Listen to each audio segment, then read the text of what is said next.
ভালুখালী প্রগতি সংঘ 5টি tie breaking প্ল্যান্ট shootout থেকে 4টি গোল করেছে।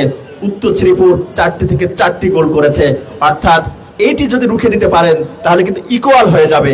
উত্তর শ্রীপুর এটা গোল করতে পারলেই তারা ফাইনালে খেলার সেই যোগ্যতা অর্জন করবে। প্রস্তুত গোলকিপার টুটুল, এটা নার্ভি মুভমেন্ট এবং রুখে দিলেন জার্সি নাম্বার 3 উত্তর শ্রীপুর ফুটবল টিমের ফাইম। তিনি কিন্তু ব্যর্থতার সেই চূড়াবালিতে হাবুডুবু খেলেন, অর্থাৎ হতাশার একটি প্রতিচ্ছবি কিন্তু লক্ষ্য করলাম। 5টি প্ল্যান্টের শুট আউটে 4টি কিন্তু গোল হয়েছে, অর্থাৎ সাডেন ডেথ। সোহাগ ভালুখালী প্রগতি সংঘের পক্ষে তিনি শটটি নেবেন। আগামী মঙ্গলবার 31শে ডিসেম্বর এই টুর্নামেন্টের ফাইনাল খেলা অনুষ্ঠিত হবে। উক্ত ফাইনাল খেলা দেখার জন্য আপনারা সবান্ধবে আমন্ত্রিত।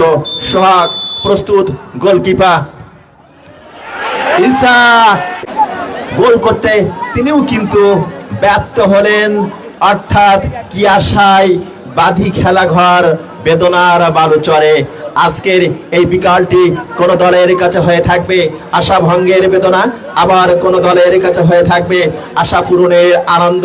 আজকের এই বিকালটি কোন দলের দর্শকদের কাছে হয়ে থাকবে আশা পূরণের আনন্দ, আবার কোন দলের দর্শকদের কাছে হয়ে থাকবে আশা ভঙ্গের বেদনা।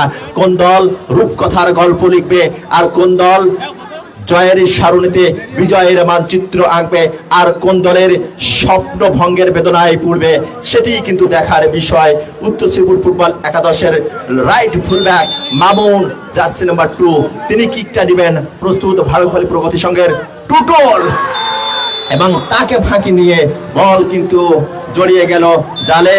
জয়লাভ করলো উত্তর শ্রীপুর ফুটবল একাদশ। অভিনন্দন উত্তর শ্রীপুর ফুটবল একাদশের, এবং তাদের দর্শকদের চোখে মুখে আনন্দের আভা কিন্তু আমরা লক্ষ্য করছি।